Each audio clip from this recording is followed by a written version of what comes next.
Saludos amigos y amigas de Principalmente, su programa de interés jurídico e institucional. En esta entrega contamos con la presencia de la profesora Ilona María de la Rocha Camilo, directora del Departamento de Ciencias Jurídicas de la Pontificia Universidad Católica Madre y Maestra, Campus Santiago. Con ella conversaremos de importantes aspectos del derecho civil, el procedimiento civil y la ley de registro inmobiliario. Acompáñenos.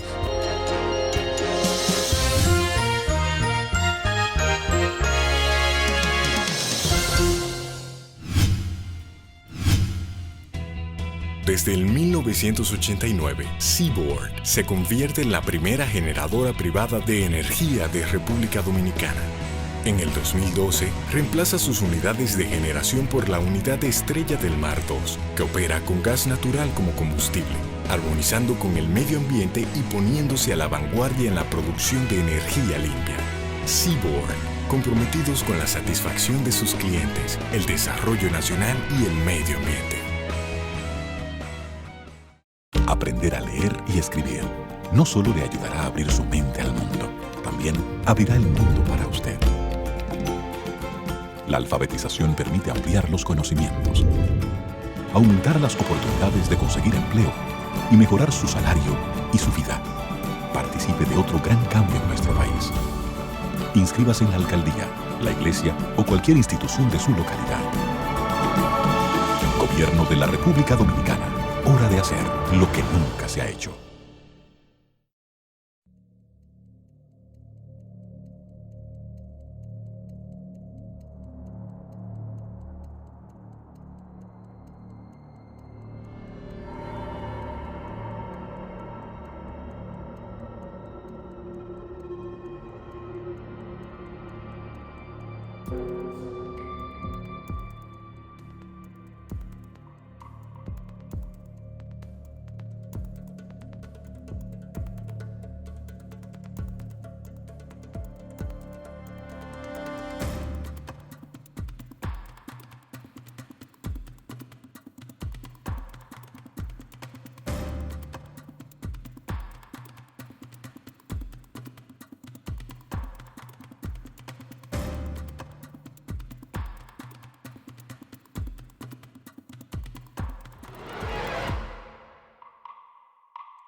Junta Central Electoral, garantía de identidad y democracia.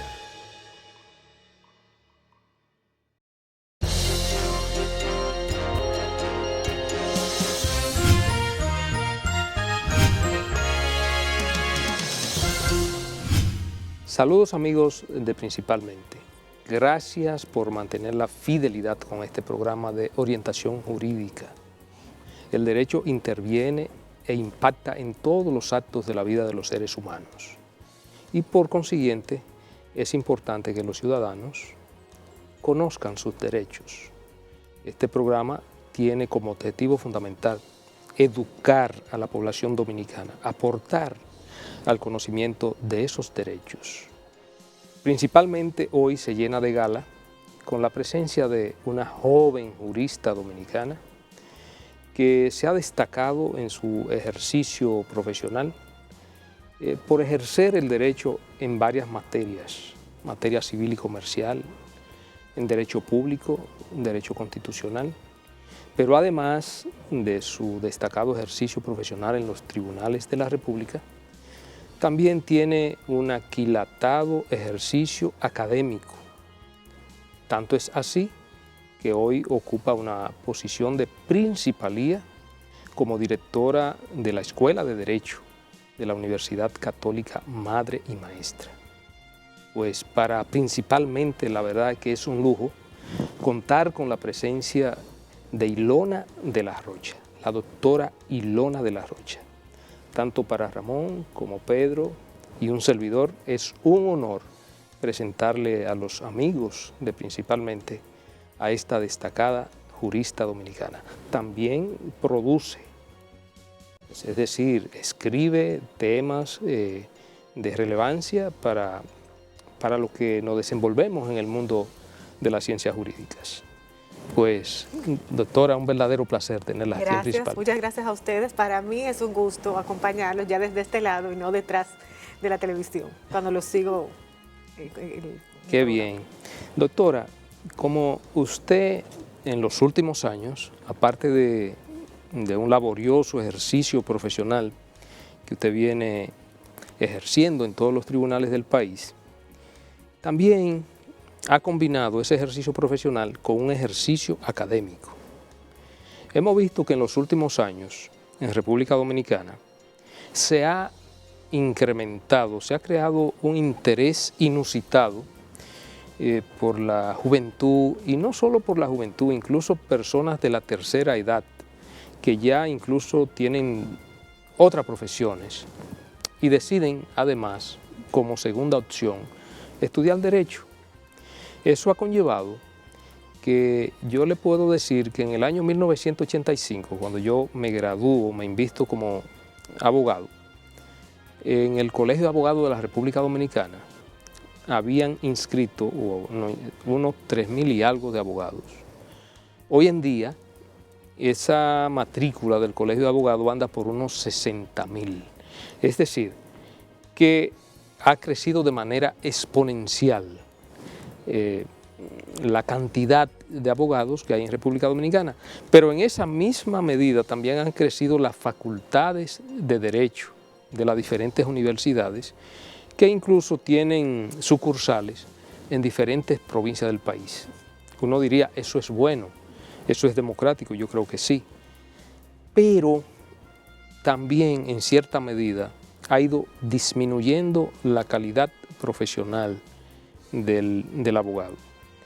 Ahora ha surgido una discusión porque tanto la Suprema Corte de Justicia como el Colegio de Abogados están enviando o ya enviaron al Congreso Nacional sendas leyes o sendos proyectos de leyes en los cuales se trata de regular el ejercicio de la carrera del derecho, o por lo menos de cualificar un poco más la carrera del derecho. ¿Cuál es su visión con relación a todo estos fenómenos? ¿Hay que regular? ¿Usted ha conocido de esos proyectos?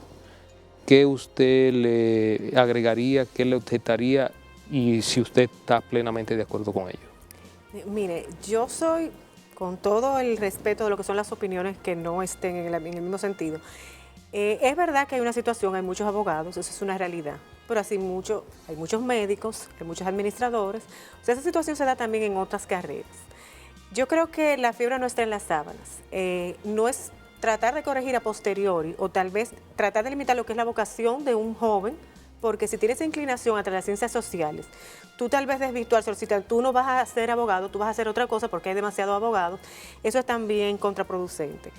Yo creo que lo que hay que buscar el origen es en la academia, en la formación de esos jóvenes, en la formación de los pensus, en quiénes son los profesores que están impartiendo las asignaturas, cuál es el perfil no solo académico y profesional de esos profesores, sino también personal, que eso es algo que hay que cuidar, y ético, porque tú no solo enseñas derecho, tú no solo le enseñas a los muchachos cómo es el contenido, los derechos fundamentales en el derecho, en la Constitución, sino cómo se debe ejercer de manera adecuada. Y eso es una responsabilidad que no se la podemos dejar solo a los padres, sino también deben profesarlo los distintos docentes.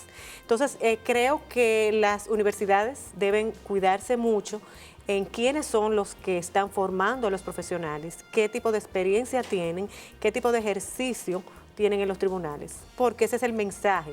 Más se aprende con lo que se ve que con lo que se dice. Tú tal vez tengas un profesor que te esté dando una materia, pero tú sabes que es inescrupuloso el ejercicio de del derecho, entonces tú vas a aprender lo que tú ves, no lo que él te dice. Yo creo que no todo está perdido, al contrario, yo encuentro y yo tengo la plena convicción que las generaciones que están surgiendo de egresados, particularmente lo digo por mi experiencia personal desde la Ucamaima, Santiago, son mejores que como nosotros éramos, son muchachos con una formación y un interés en aprender, en dominio de los idiomas. Y tenemos también la diversificación de las diferentes disciplinas. Nosotros tenemos, antes tal vez, uno se graduaba más como un todólogo.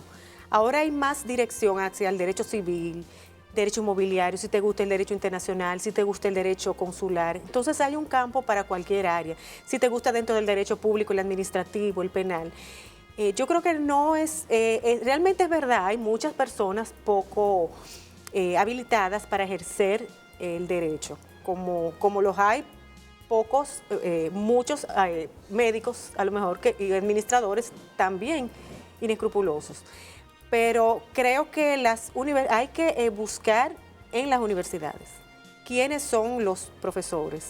¿Tienen maestría? Pero no solo tienen maestría, es que si se busca un profesor y tenga esa especialización, que también tenga un ejercicio y una trayectoria, que venda una imagen y que proyecte un resultado para esos muchachos. Entonces, ¿tú has podido, Ilona, ver algunos de estos anteproyectos de ley que pretenden regular el ejercicio de la profesión de abogado? Algunas que tienen, por ejemplo, una suerte de vía de ingreso a la profesión, digamos, regularlo, que hoy en día basta con uno obtener el título y luego hacer la juramentación en la Suprema Corte de Justicia e inscribirse en el Colegio de Abogados. Pero sin acreditar mayores, no hay un examen, por ejemplo. Sí, sí. Y el otro, para mantenerse en la profesión, esa idea de la capacitación cada cierto tiempo. ¿Cómo tú valoras y si has visto las soluciones que se plantean? Pero hay 3 vertientes que son las novedades de esos proyectos. Por ejemplo, es un programa de pasantías de 2 años, es de los que proponen, unos exámenes de reválidas y una obligación de actualización. Pero yo creo que no podemos irnos a los extremos. De las 3 vertientes, la que realmente más me preocupa, en el caso de aprobarse el proyecto de ley, son las pasantías. Por lo siguiente, las pasantías por definición son gratuitas. Y para cualquier duda, el mismo proyecto dice que es un trabajo voluntario. Entonces, imagínate tú, un joven que ha durado 4 años en una universidad, muchas veces con crédito educativo, que es el caso del nuestro, Ucamaima tiene el 35% de estudiantes con crédito educativo, se les da una dispensa de 6 meses, pero a partir de ahí tú tienes que producir. Entonces, si se están imponiendo 2 años, que incluso el mismo proyecto dice que tienen que ser ininterrumpidos, no es que tú vas a tomar 6 meses, 2 meses, ahora no. 2 años en instituciones judiciales. Entonces, ahí hay varios... 2 años. Y hay varios inconvenientes. El primero es que tú tienes que producir como abogado. Tú tienes que llevar ingresos a tu casa y tú tienes que pagar a veces tu propia carrera que te la dieron de crédito. Número 2, son 2 años donde tú estás como un estudiante, cuando ya tú has pasado todo un programa. Yo, por ejemplo, en el caso de las pasantías, en el caso de nosotros, el pensum tiene 4 prácticas.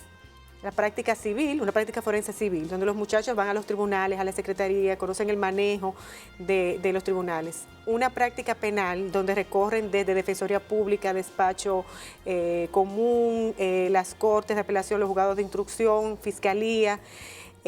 Una práctica forense inmobiliaria, que saben cómo se maneja el registro de título, la jurisdicción inmobiliaria. Una práctica forense laboral, que también aprenden todas las instituciones. Y también agregamos más recientemente una práctica comercial, donde los muchachos aprenden a hacer estatutos, asambleas, etc. Entonces, imagínate si se mide a todo el mundo con la misma vara. Estos muchachos que han pasado 5 asignaturas, Precisamente en prácticas. Y si a eso agregamos que también en la Escuela de Derecho nuestra tiene un programa de pasantías en oficinas de abogados y departamentos legales de bancos que han tenido la oportunidad de dar las pasantías. Entonces imagínate si a eso le agregamos 2 años más de muchas cosas que ellos ya han recorrido. Entonces me resulta a mí totalmente contraproducente esa parte. Hay otro aspecto que también destaca y ha sido objeto de muchas críticas también, que tiene que ver con la formación continua. Tal y como se regula en uno de los proyectos, la formación continua implica dedicar anualmente una cantidad de horas que casi, diríamos, sacaría del ejercicio al abogado para tener que dedicarse a la formación de nuevo. No sé cuál sea tu opinión en torno... 600 horas. ¿Sabes lo que son 600 horas? Cuando, por ejemplo, un diplomado que hicimos recientemente duró 20 horas y fue una semana completa. Entonces, tú te vas a dedicar a estar estudiando todo el tiempo. 30 semanas. Yo entiendo, la intención es válida y es verdad que es preocupante y es verdad que hay muchos aspectos que hay que regular. Eso es cierto. Pero las soluciones que se están dando tal vez no son las más adecuadas. Eso es formación continua. Incluso dice que te exoneran de ese requerimiento si tú demuestras que tú aprobaste 800 horas. O sea, tú te vas a pasar estudiando todo el mundo. ¿Cuándo tú vas a producir? Tú tienes que mantener familia, tú tienes hijos, tú tienes una casa que pagar, una electricidad que pagar. Entonces te vas a poner a estar estudiando. ¿Es esa la solución? No me parece tampoco. Es decir, que usted estima que tiene que ser mucho más racional. No, claro. En otros países, por ejemplo, el caso de Puerto Rico, lo que nosotros vimos es que se da una especie de reválida. ¿En qué consiste la reválida? La reválida consiste que después que usted presenta sus estudios en la universidad, que usted se gradúa, entonces para usted obtener el permiso para ejercer, va a donde un cuerpo colegiado presenta un examen y si usted logra pasar ese examen, entonces a usted se le da la oportunidad, se le da la licencia para ejercer. Si no aprueba ese examen, entonces tiene que, le dan la oportunidad para que haga una especie de estudios complementarios y puede de nuevo optar por ese nuevo examen, entonces si pasa le dan el permiso. Yo creo que es un poco más razonable. Yo estaría más de acuerdo con esa. Esa es una de las propuestas que se hacen dentro del proyecto. Yo estaría más, particularmente, más de acuerdo en esos exámenes de reválida, porque también es como darle una licencia para matar, propiamente, dice, a una persona que es recién graduada, puede ejercer como abogado, tomar un caso que puede determinar la libertad de una persona, la pérdida del patrimonio de una persona, y una persona inepta que se presente, porque es lo mismo al momento de tú litigar, uno que tiene 20 años, uno que tiene 5 años, que uno que se graduó, siempre y cuando haya obtenido el exequatur, que es lo único que se lee, junto a la juramentación a la Suprema Corte de Justicia. Entonces es cierto que hay que poner un tope y una especie de detención temprana de ineficiencia antes que salga al ruedo. Yo creo, a mí lo del examen de la reválida me parece lógico. Y no es algo, se hace con los médicos. Entonces, es verdad, usted aprobó, pero es lo que decía yo al principio, también tenemos que ver qué es lo que están haciendo nuestras universidades. O sea, ¿cómo es posible que en un fin de semana se pueda dar un pensum completo? Cuando, particularmente nosotros un sábado podemos dar 1 o 2 materias, como mucho. ¿Quiénes son los que están dando clases? Yo creo que desde ahí la investigación no es tan difícil de hacer, porque el Ministerio de Estudios Superiores tiene la facultad de inspeccionar a las universidades. Y no es cuestión de que sea una casa de brujas, que paguen mansos por cimarrones, pero que se tomen los correctivos del lugar. Porque también, por ejemplo, a veces se hablan de los precios de matrícula, pero la calidad tiene un precio. Para tú tener un buen profesional, que tenga un ejercicio y también, como regularmente es así, como tenga una actividad secundaria, la docencia. Ilona, tú tienes la responsabilidad de dirigir la carrera de Derecho de la Universidad Católica Madre y Maestra. Y has venido hablando un poco de ese mundo académico. Hay algunos datos que pueden resultar de interés, creo yo, para los amables televidentes. Por ejemplo, ¿cuál es la participación de los estudiantes, hombres, mujeres? Y otro aspecto que me interesaría saber, yo veo un gran dinamismo en todos los centros académicos últimamente a propósito de la renovación que se ha vivido en el derecho dominicano, una serie de nuevas leyes y la Constitución del año 2010 ha, digamos, despertado un gran interés. ¿Cómo se ha reflejado eso en la vida académica? Bueno, yo te puedo decir que en el asunto de porcentajes es una parte avasallante femenina, te abrieron un 60 contra 40 o un 70 contra un 30. No solo la mayoría son mujeres, sino que los honores también se los llevan las mujeres. Incluso en cada graduación se hacen esas estadísticas y los hombres quedan muy mal parados. Pero la mujer, por definición, es muy disciplinada y es muy dada se organiza más para el estudio. El varón es más analítico, más reflexivo, pero un poco más descuidado. Piensa más en la memoria, mientras que la mujer tiende a ser más disciplinada y los resultados están ahí. Un porcentaje de los honores se lo llevan regularmente en su gran mayoría las mujeres.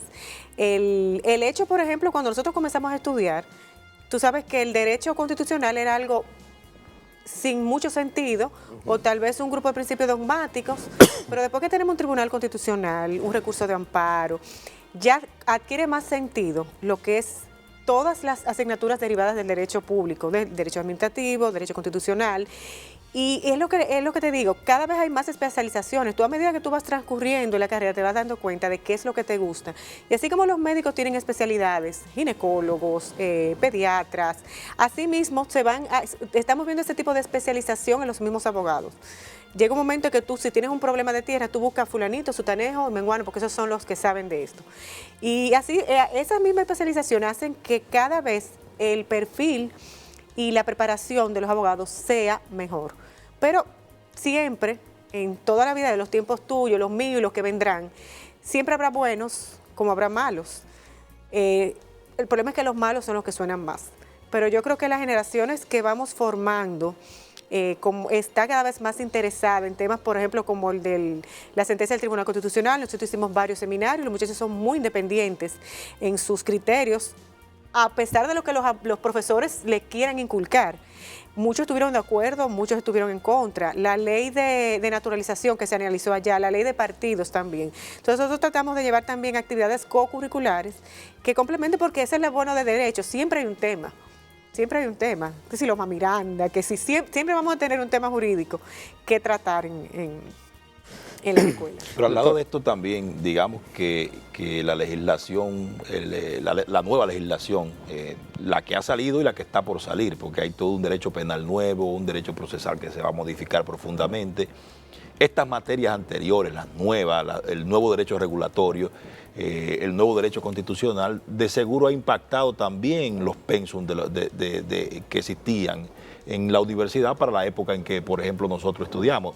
Y eso ha implicado, de alguna manera, un cambio, sí, un salto copernicano en lo que tiene que ver con la formación del derecho. Es otro derecho el que se enseña. Sí, no, así mismo. Incluso, la suerte es que más que las asignaturas, los programas son flexibles.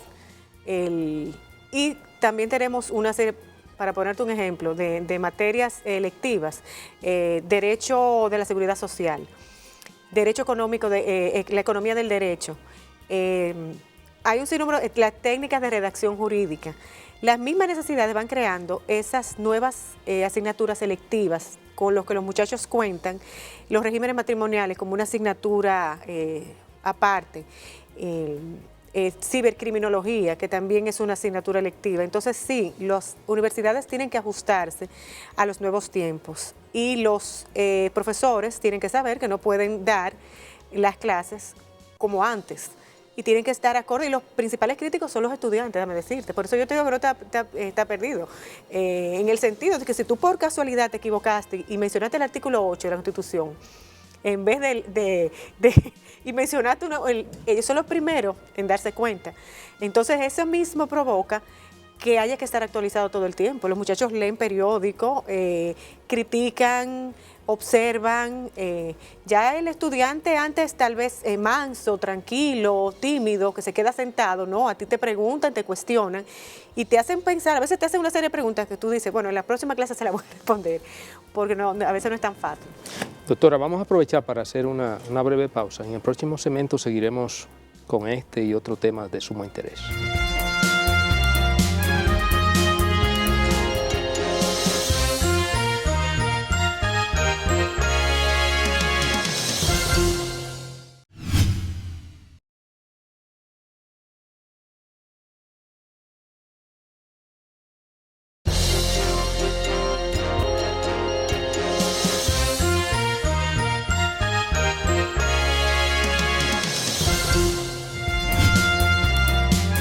Seguimos, amigos, principalmente hoy con la grata presencia de la doctora Ilona de la Rocha, una destacadísima profesional del derecho de República Dominicana y profesora, la vamos a llamar profesora a partir de ahora.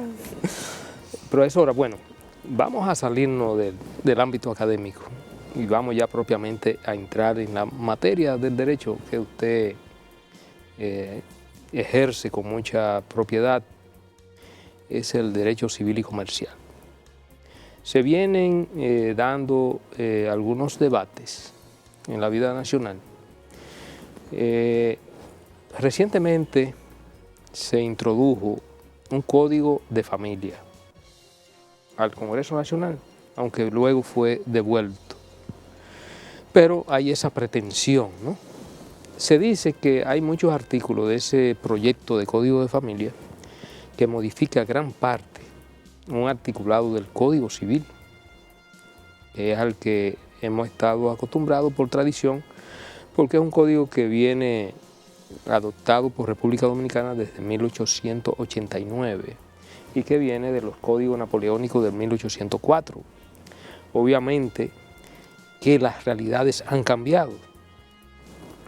Este código de familia, proyecto de código de familia, prevé algunas situaciones que pudieran resultar chocantes, como por ejemplo el asunto de la paternidad, la presunción de paternidad, que una madre o una persona embarazada tiene su hijo, vamos a decir una madre soltera, y puede ir al oficial del Estado Civil, y va al oficial del Estado Civil y declara, de acuerdo con lo que proyecta ese proyecto de código, que el señor Ramón Núñez es el padre de ese muchacho. Tremendo. Ahora, Ramón está ajeno a esa declaración, pero esa declaración es aceptada. ¿Qué se plantea? Que el oficial del Estado Civil y la parte deben notificar a Ramón para decirle que se produjo esa declaración y Ramón tiene un plazo para objetar esa declaración. Ahora, si Ramón no se entera y pasa ese plazo, ya se presume que ese muchacho es de Ramón. ¿Cómo usted vincula y observa todo esto, o sea, esta legislación que en cierta medida altera lo que ya ha sido la proyección de nuestro Código Civil, la Ley 659, que es complementaria y que modifica algunos artículos? ¿Cómo eso pudiera chocar con lo que es la actual cultura jurídica dominicana?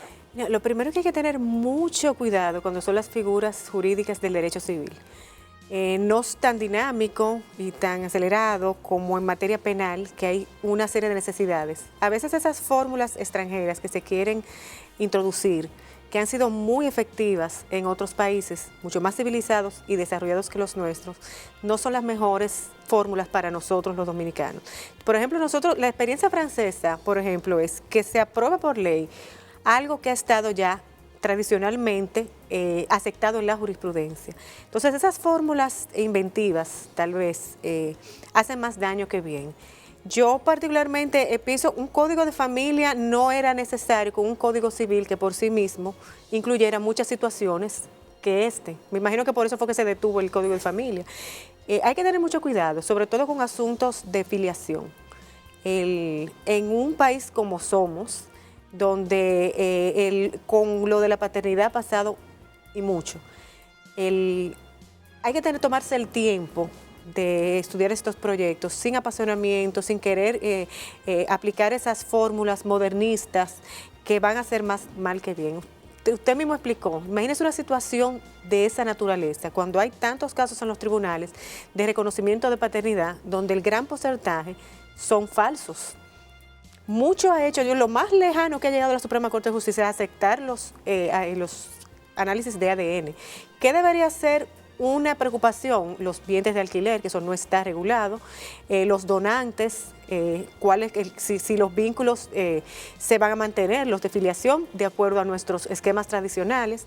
Eso debería ser una mayor preocupación porque eso está avanzando a pasos agigantados. O sea, hay muchísimas personas que tienen dificultades para concebir, buscan un donante fuera, entonces eso sí puede crear una situación que habría que regular. Pero lo que el aplicar un esquema así de reconocimiento es abrir una caja de Pandora, y lo que sé, los tribunales que vamos a conocer, si tienen trabajo ahí, es que van a tener trabajo nada más para por ejemplo, deshacer situaciones como esa. Ilona, el derecho y la ciencia, digamos, el desarrollo, los avances de la ciencia impactan en el derecho. Y a propósito de esa presunción de paternidad en el artículo 312 del Código Civil, pater y sesta, uno se pregunta si con los avances de la ciencia, tú mencionabas el ADN, que permite determinar, digamos, con rigurosidad científica, cosas que quizás en el momento de la redacción del Código Civil no se podía afirmar de esa manera, no llevan a, digamos, a temperar o a moderar esa presunción aún más. O ¿cómo tú crees que debe conectarse esa realidad? Esa es una realidad, pues no podemos pensar que el legislador del siglo XIX iba a concebir todo lo que ha pasado después. De hecho, la jurisprudencia es siempre un pie de apoyo para ir adecuando esas disposiciones a lo que existe, para manejarse con de esas disposiciones legales, pero de acuerdo, sin ignorar lo que son los avances tecnológicos, científicos. Porque, por ejemplo, también está la prueba no escrita. Nosotros tenemos la idea de que debe ser una prueba escrita, pero ya como avanza la ciencia, ya todo el régimen de prueba hay que concebirlo de otra manera. Yo entiendo que en el caso de todo lo que es paternidad, hay que manejarlo con guantes de seda. No es lo mismo el estado de la persona, no es lo mismo otros aspectos que quieran manejarse, pero siempre lo de la paternidad, que implica una serie de derechos para un menor o una pérdida de derechos para un menor, porque se le está atribuyendo la paternidad a alguien que es o no es algo sumamente delicado, que tiene implicaciones incluso familiares, económicas, dentro del mismo matrimonio, que causan muchos impactos. Entonces, por eso siempre no se puede acelerar ese proceso. En el Congreso cursa actualmente un proyecto de Código Civil que iba a estar junto con el proyecto de Código de Familia. Y entre las cosas que se han trabajado, que se han discutido, tiene que ver, hay muchas cosas relacionadas incluso con el orden de los artículos. Se habla de que romper con el esquema tradicional, por ejemplo, la ubicación del ámbito de la responsabilidad civil, que ya en la cabeza del abogado anda el 1382, 1383, sí, etcétera, que eso generaría algún tipo, digamos, de perjuicio en la comprensión de la norma. Dentro de ese contexto, independientemente de las nuevas instituciones que están ahí contenidas, ¿cuál es tu parecer en torno a la conformación del código como instrumento, que es, digamos, una legislación que es, digamos, que en una gran parte nueva? La organización de los artículos, la organización de los capítulos, ¿tú entiendes que debería seguir el mismo esquema tradicional que hemos tenido y conservar, digamos, la ubicación sistemática de ciertas instituciones como está actualmente, o que debería recurrirse a un mecanismo nuevo? Yo creo que esa es justamente una de las mayores críticas que se le ha hecho al proyecto, que desvirtúa todo lo que nos aprendimos. También hay que reconocer que nosotros nos hemos aferrado a lo que tradicionalmente hemos aprendido, porque nosotros, sea por fanfarronear o por lo que sea, nos aprendimos en 1382, en 1315, y esos son los artículos que uno recita y nos van a quitar mucho del ego del abogado. Pero se diría muy fácil diciendo, bueno, con una tabla de concordancia pudiera resolverse. No es tan fácil porque el proyecto contiene una serie de figuras, sobre todo a partir del concubinato, que no es tan fácil hacerlo de la concordancia, pero hay que tratar, dentro de toda modificación, por más profunda que sea, tiene que tratar de apegarse al status quo y de romperlo de la menor manera posible, porque los que van a utilizar ese instrumento son personas también que tienen un tiempo aplicando, aprendiendo y usando como herramienta el código anterior. Entonces, en la medida de la posibilidad hay que tratar de que el orden se mantenga, pero tengo que reconocer que es un trabajo que no es fácil de hacer. O sea, no es como una tabla de concordancia, este artículo equivale a esto, porque hay muchísimos cambios que son demasiado sustanciales y figuras que se han introducido que no es tan fácil. Entonces, tú vas a tener que provocar un 1382 a capítulo 1, a capítulo 2, a capítulo para guardar esa... No es... pero hay que tratar de hacer el esfuerzo, porque eso también va a garantizar mayor acogida del proyecto y que los mismos auxiliares de la justicia, que son los que van a utilizarlo, estén de acuerdo con él, no le crea una antipatía de entrada, como para que sea letra muerta al final. Doctora, ciertamente hay juristas que se resisten, ¿no? No que se resisten, que ellos dicen que eso crearía una especie de distorsión, porque una modificación del Código Civil, incluso la planteada, planteaba hasta cambiar todo lo que es el articulado del Código Civil. Ellos dicen que eso provocaría una desarmonización de la norma y obviamente sería un desastre en términos del abogado, del jurista, que tiene que estarse manejando, el mismo juez que va a tener que aprenderse el artículo nuevo, y además que a pesar del tiempo que tiene el Código Civil, siempre mantiene una vigencia, porque tal y como usted dice, los fenómenos tanto de la persona como de la propiedad van más lento que otro tipo de fenómenos, como en el caso del derecho penal, el derecho internacional, que son más dinámicos. Los cambios se producen con más rapidez. En este caso los cambios son un poco más lentos. ¿Cómo usted interpretaría que debiera ser, si en el caso de que se llegase a producir este tipo de modificación, este tipo de introducción de nuevas figuras al Código Civil Dominicano? Yo creo que hay una frase bastante como dice, lo bueno no se cambia. Si un artículo ha demostrado ser efectivo, ¿por qué hay que cambiarlo? Yo creo que esa es una tendencia que se ha dado mucho con los nuevos códigos, con las nuevas leyes. Particularmente, por ejemplo, la ley de tierras era un instrumento excelente. Y ya por vetusta se endemonió. O sea, no es vieja, por eso no sirve. No necesariamente lo viejo es malo. Entonces se hizo un cambio, pero se dejaron muchas cosas atrás que todavía hay que recoger y la misma jurisprudencia, los tribunales han tenido que ir supliendo. Se hizo una ley de registro inmobiliario que tiene unos reglamentos más largos que la misma ley, lo que ya te puede dar una idea. Porque los reglamentos son para interpretar y cuando tú ves que los reglamentos son más largos que la misma ley, es que entonces la ley por sí misma no se puede, es como que le cojea y necesita un sostén de otro ordenamiento jurídico. Yo creo que no podemos llevar con el entusiasmo de mira, eso funcionó en Paraguay, esto en Uruguay fue bueno, vamos a ver si implementamos esto. Las novedades hay que tener mucho cuidado, sobre todo en derecho civil, porque puede crear trastornos en la familia, en el estado civil del individuo, que crean más mal que bien.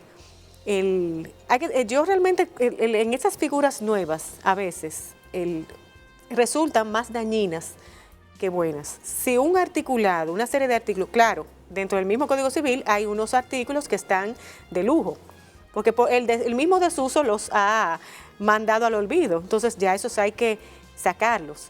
Pero si hay una serie de artículos que mantienen su razón de ser y que el bien jurídico que pretendían proteger se conserva, entonces ¿por qué quitarlo? ¿O por qué buscarle también una redacción engorrosa que no lo van a entender ni siquiera los que lo hicieron? Yo creo que también hay que abogar por la sencillez. El mismo don Fabio Guzmán es un abanderado de esto.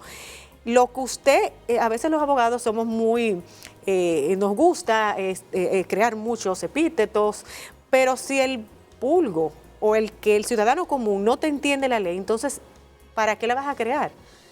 Y yo creo que hay mucha tendencia a eso, a muchos modernismos, sin aquilatar las consecuencias de introducir tantas cosas que pudieran hacer más mal que bien. Yo estoy completamente de acuerdo contigo, Ilona, y sobre todo en el ámbito del derecho civil. El Código Civil es un modelo de un código que más de 200 años después mantiene enorme vigencia. Es cierto que hay aspectos que ya el tiempo se ha encargado de dejarlo en desuso, pero de lo que se trata en gran medida en el derecho civil y en la reforma al Código Civil es de introducir nuevas instituciones o regular aspectos que no estuvieron regulados al momento del código, ¿no? Pero eso no quiere decir que haya que prescindir, tal como tú señalas, de lo que ya está regulado. Y sobre todo porque tampoco estamos en un ámbito procesal, porque quizás en lo procesal, el procedimiento civil, por ejemplo, se reveló infuncional y hubo importantes reformas. Hoy en día, si vamos a ejercer derecho civil, estamos en el procedimiento civil, tenemos el Código de Procedimiento Civil, pero tenemos la Ley 834, la Ley 845 y me imagino que otras leyes que tú conoces mejor que yo. A propósito de eso, ¿cómo tú ves el tema del procedimiento civil? Yo a veces pienso que quizás por ahí hay una necesidad mayor incluso de actualización y de reforma, o todo marcha de las mil maravillas. Tienes razón. Imagínate, las grandes modificaciones del Código Civil datan de 1978. Estamos hablando de un buen tiempo atrás. Y el procedimiento civil requiere celeridad. Pero yo, como te digo una cosa, te digo una otra. No solo es cuestión del instrumento legal. Es lo mismo que pasaba con el Código Procesal Penal. Es de los agentes que van a aplicar la ley. Sí. Tú puedes crear una ley que le requiera mayor rapidez a los magistrados para tomar decisiones, pero si no creas los mecanismos también para que porque por ejemplo, con esos los plazos perentorios, que se le quiere porque todo el mundo dice, no, en materia civil, que el juez tiene en tanto tiempo que fallar, pero si el juez no tiene un abogado ayudante, no tiene un cuerpo de un personal eficiente que le ayude a sacar adelante esas jurisprudencias, entonces los jueces de aquí son verdaderos héroes y heroínas. Eso es cierto, o sea, tú ves un rol de audiencia de hojas, de 40 y pico de audiencias que bajan estoy hablando civil, bajan al mediodía. Entonces ahí porque todo el mundo tiene una necesidad de su sentencia, de un resultado. ¿Cuál es la tarde entera? Lo que disponen es de la tarde para emitir los fallos, pero el otro día lo mismo. Entonces, si tú no tienes un grupo, un personal de apoyo que te ayude a organizar los expedientes, entonces nosotros le estamos pidiendo a los jueces, ellos están haciendo maravillas, entiendo yo, para las posibilidades y los auxiliares y los mecanismos con los que cuentan. Porque comenzando por una sala que tal vez no, hasta con la que ellos pierden dignidad, y un personal deficitario, cambiante, porque cuando tuviera ver una secretaria estudiando Derecho, si se graduó de Derecho no va a querer seguir siendo secretaria, porque y después que ya ese juez tal vez formó para que le ayudara, por lo menos a hacer la parte de los vistos, entonces ya se te fue esa muchacha, en un estado de muchísima precariedad. Vamos a aprovechar para hacer una breve pausa y en el próximo segmento vamos a seguir abordando otros temas que son de sumo interés para los amigos televidentes.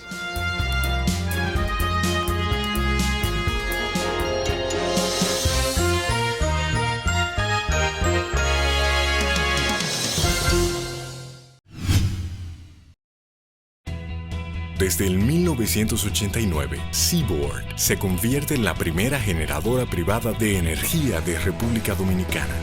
En el 2012, reemplaza sus unidades de generación por la unidad Estrella del Mar 2, que opera con gas natural como combustible, armonizando con el medio ambiente y poniéndose a la vanguardia en la producción de energía limpia. Seaboard, comprometidos con la satisfacción de sus clientes, el desarrollo nacional y el medio ambiente. Aprender a leer y escribir no solo le ayudará a abrir su mente al mundo, también abrirá el mundo para usted. La alfabetización permite ampliar los conocimientos, aumentar las oportunidades de conseguir empleo y mejorar su salario y su vida. Participe de otro gran cambio en nuestro país. Inscríbase en la alcaldía, la iglesia o cualquier institución de su localidad. Gobierno de la República Dominicana. Hora de hacer lo que nunca se ha hecho.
Junta Central Electoral, garantía de identidad y democracia.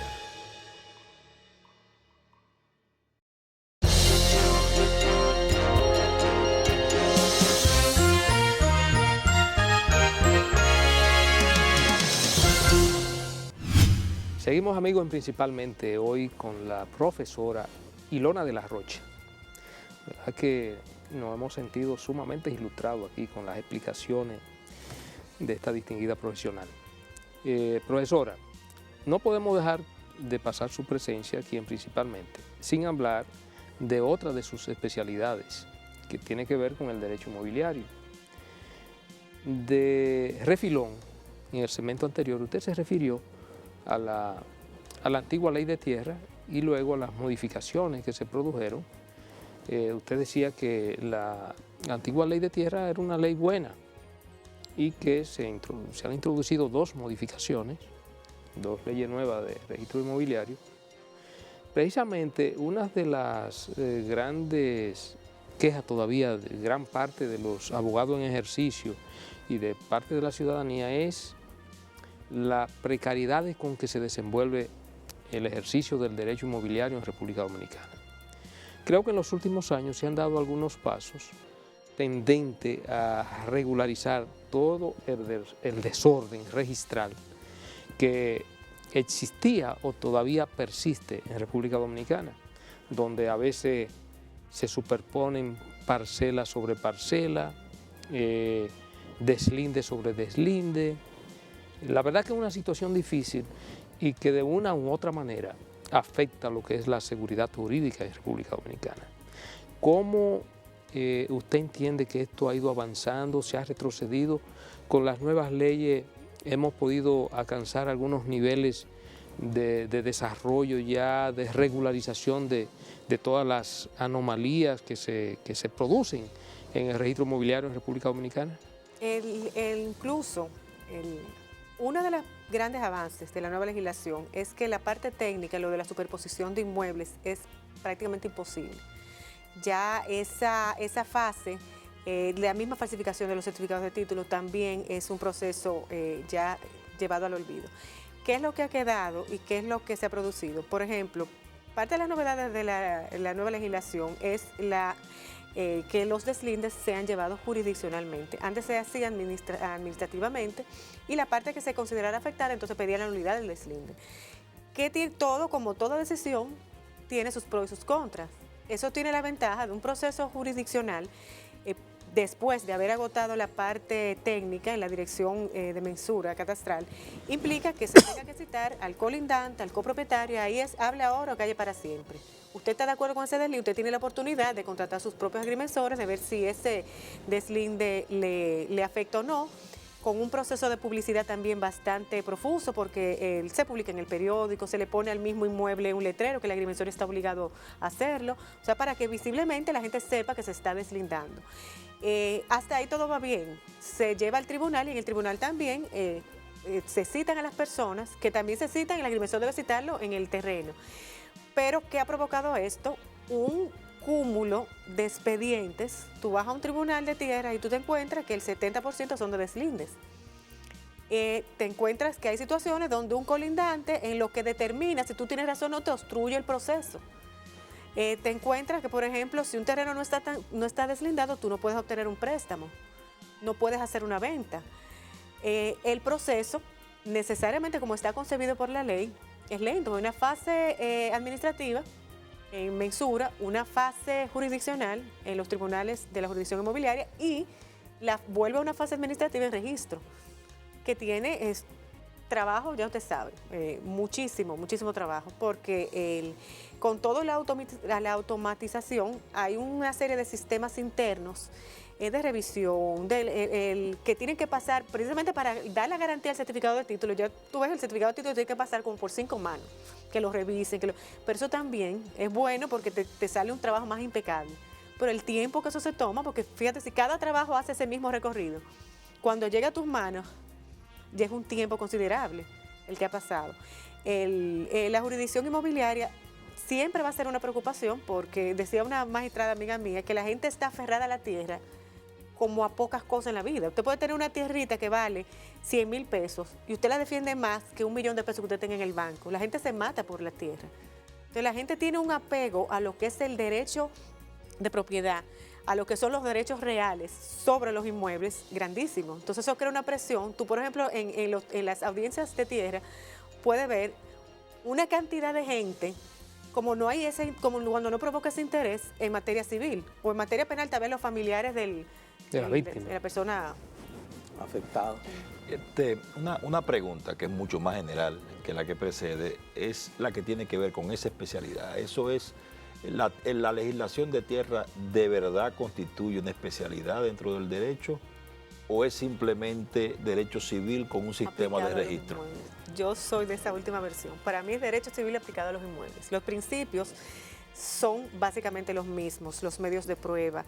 Y el famoso poder activo que le atribuyen a los jueces de tierra es concebible en los saneamientos, pero la litis sobre derecho registrado debe asimilarse. Usted tiene una demanda, usted tiene que probarle, usted tiene que llevar sus testigos, usted tiene que llevar un proceso con el mismo rigor que materia civil. Yo pienso que es un procedimiento civil aplicado a los terrenos. Muchos principios se aplican. Hay una discusión que si se aplica la tercería o no, por eso habrá que ver cuál va a ser el desenlace de esa discusión. Pero los que son los principios elementales y fundamentales del derecho no se pueden, porque sea materia de tierra, no se puede olvidar, al contrario, con mayor razón. Profesora, pero pudiera derivar una litis sobre terreno registrado, pudiera derivar en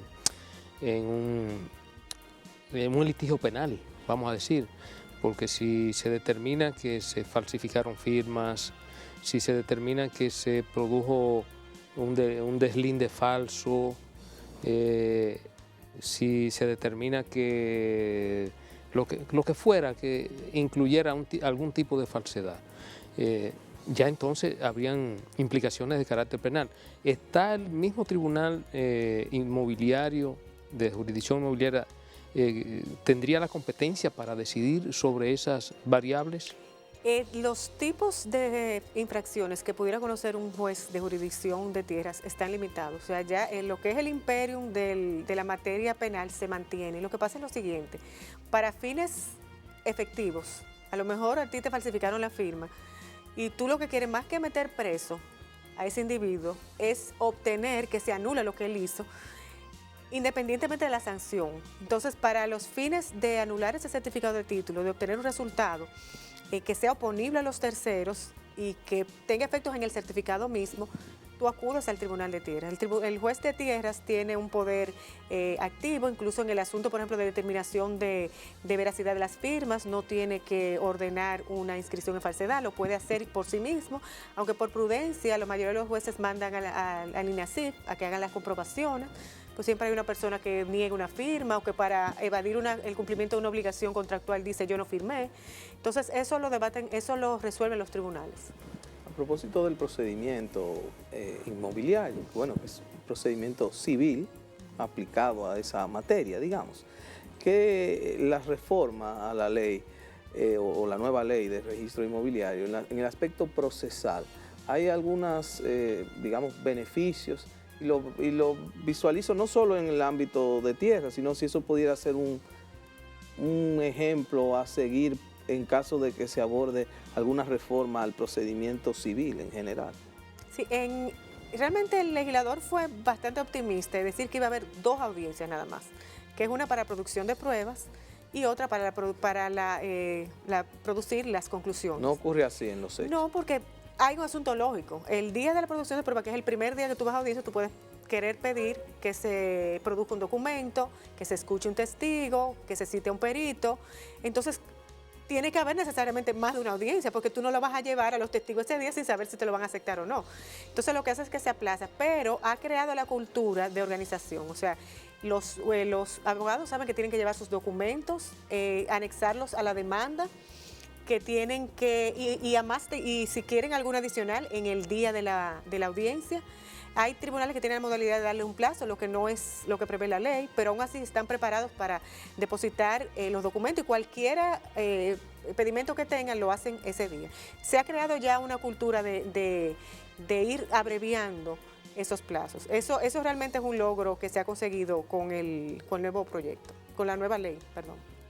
Bueno, la verdad es que para nosotros, doctor, ha sido un gran honor. El tiempo en televisión es un dictador y con usted pasa muy rápido, de manera que tanto para Ramón, Pedro y un servidor ha sido un gran honor tenerla aquí y esperamos en una próxima ocasión tenerla nueva vez aquí en Principalmente, que usted nos conceda el honor para hablar de otros temas que nosotros sabemos que se nos quedaron y que usted maneja de manera magistral. Con mucho gusto. De manera Gracias que, doctora, un gran placer tenerla aquí. Gracias a usted.